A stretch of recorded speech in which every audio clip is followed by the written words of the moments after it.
I'm gonna take your little Mexican friend with me, and I'm gonna kill him. I'm Cuban B. Yes, Cuban B.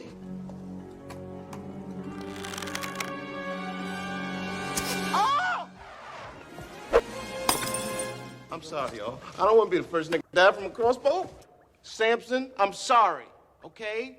We just started this because our friend got locked up. Brother, you know how that is. We had to come out of jail. Now this is what's gonna happen. You make about 40, 50,000 a week.